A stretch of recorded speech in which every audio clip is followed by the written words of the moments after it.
hamdan wa syukrulillah, asyhadu an la ilaha illallah wahdahu la syarikalah, wa asyhadu anna Muhammadan abduhu wa rasuluh. Amma ba'du. Bapak. Anak-anak kelas 6 yang dimuliakan Allah. Siap. Hari ini malam Sabtu, besok libur 17 Agustus 1924. Kemerdekaan RI yang ke-79. Betul? Marilah kita simak lanjutan dari malam Sabtu yang lalu tentang prestasi-prestasi yang diraih oleh Khalifah pertama sahabat Abu Bakar Siddiq radhiyallahu anhu. Coba dengarkan, waktu itu kita membicarakan tentang proses pemilihan pengangkatan sahabat Abu Bakar Siddiq radhiyallahu anhu. Betul? Sekarang apa saja yang telah yang dilakukan oleh pemerintahan Abu Bakar Siddiq radhiyallahu anhu. Sini semua lihat. Ya. Yang ke-1 waktu itu apa? Pemberontakan. Bukan tentang nabi palsu dan orang murtad. Betul? Ya. Orang-orang yang murtad diperangi oleh para sahabat di bawah kepemimpinan Abu Bakar Siddiq radhiyallahu anhu. Akhirnya kembali lagi banyak yang bertaubat. Ya. Kenapa mereka murtad? Karena mereka merasa hanya mau dipimpin oleh Rasulullah Sallallahu Alaihi Wasallam, tidak mau dipimpin oleh sahabat Abu Bakar Siddiq radhiyallahu anhu. Ya. Kemudian nabi-nabi palsu, siapa namanya? Musailamah al-Kadzab. Terus, nabi palsu ada 3. 1, Muhajir, Aswad, dan Musailimah. Nah, ditumpas, dibunuh 2, kabur 1. Nah, yang ketiga, pemberontakan oleh beberapa kabilah Arab. Kenapa mereka memberontak? Yaitu tadi, karena sebahagian kabilah yang tadinya pecinta Rasulullah, setelah Rasulullah wafat, mereka tidak mau mengakui kepemimpinan Abu Bakar Siddiq radhiyallahu anhu. Tentu saja bukan hal yang harus dibiarkan oleh Abu Bakar Siddiq diperangi, ya. Akhirnya berhasil juga diinsafkan, ya. Kemudian keempat, muncul orang-orang yang tidak mau membayar zakat. Astagfirullahaladzim. Tadinya di zaman Rasulullah masih hidup, ya. Di zaman Rasulullah masih hidup, mereka mau membayar zakat. Tapi setelah Rasulullah Shallallahu Alaihi Wasallam wafat, mereka sudah tidak mau lagi membayar zakat. Tentu saja ini bukan hal yang baik, presiden yang baik. Makanya Abu Bakar Siddiq radhiyallahu anhu memeranginya. Bayar semua. Bayar zakat semua. Mau bayar zakat diperangi. Masalahnya apa? Zakat kan itu wajib, kewajiban. Bukan pilihan. Mau bayar zakat silahkan, tidak juga silahkan. Tidak seperti itu. Kalau sedekah benar. Tapi kalau infak dan zakat, itu kewajiban yang harus dibayar dan menjadi hutang. Kalau tidak mau membayar, astagfirullahaladzim.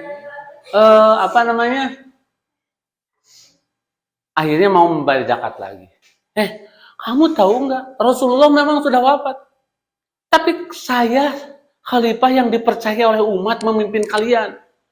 Kalian tidak takut sama saya?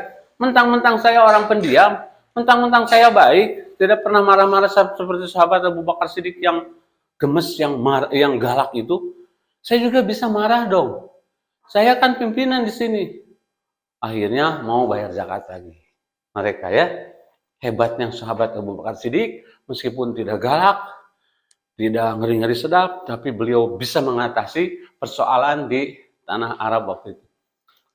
Kemudian B, memperluas wilayah kekuasaan Islam. Nah, ini program jihadnya, ya. Memperluas wilayah kekuasaan Islam keluar jazirah. Kalau jazirah Arab semua sudah dikuasai, kan. oleh umat Islam, termasuk Madinah. Nah, memperluas Irak dan Suriah. Ya, untuk apa? Untuk harus tunduk, Irak dan Suriah harus tunduk sebagai keamanan dan dari serbuan dua adidaya, Amerika dan Soviet.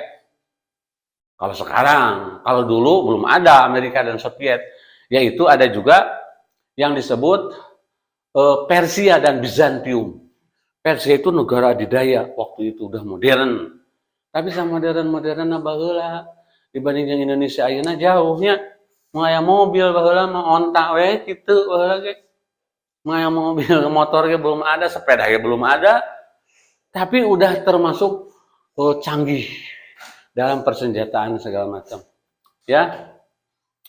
Kemudian yang ditugaskan ke Irak yaitu Khalid bin Walid. Jenderal Khalid itu jago perang. Yang ditakuti oleh musuh masuk ke Irak. Supaya Irak menjadi negara Islam, tunduk kepada Islam. Kemudian Amru bin As, Yazid bin Abu Sofyan, dan Surahbil bin Hasanah itu ditugaskan ke menebarkan, menciarkan Islam ke mana anak-anak? Ke daerah ini nih, ke daerah Suriah.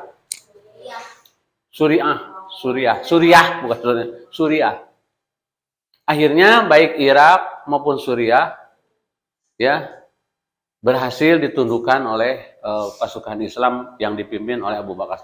Cuman anak-anak yang menyedihkan ya ketika Suriah dan Suriah dan Irak telah ditundukkan, kemenangan yang luar biasa. Sayang, apa ya sayangnya? Abu Bakar Siddiq tidak bisa menyaksikan kemerdekaannya karena sakit dan wafat, begitu. Tentu saja dilanjutkan ke kekhalifahan kepemimpinan yang kedua yaitu Umar bin Khattab ya. Nah, selanjutnya bagian C adalah Al-Qur'an ini anak-anak ternyata ya asalnya itu berserakan. Ada di sahabat ini ya, segala macam. Nah, di zaman sahabat Abu Bakar Siddiq radhiyallahu anhu ya, itu dikumpulkan atas usulan siapa? Sahabat Umar bin Khattab. Atas saran dari Umar, bagaimana kalau kita ayat-ayat itu kumpulkan, disusun. Ya, ada yang dari pelepah kurma, dari kulit kayu, nulis nanti. Nah, belum ada sampai sekarang ada pulpen, belum. Dikumpulkan, disusun. Maka semakin hari semakin canggih. Tahun 2024 sekarang ini Al-Quran sudah canggih. Ya, bukan saja ayatnya, terjemahnya ada, mau produknya ada, tajwidnya juga ada. Subhanallah, ya. Semakin modern, semakin canggih Al-Quran. Ternyata awal mula dikumpulkannya ayat Al-Quran di zaman sahabat Abu Bakar Siddiq radhiyallahu anhu. Siapa penulis-penulisnya yang jago nulis? Zaid bin Sabit dan dikumpulkan di rumahnya Hafsah. Wah, nulisnya jago ini.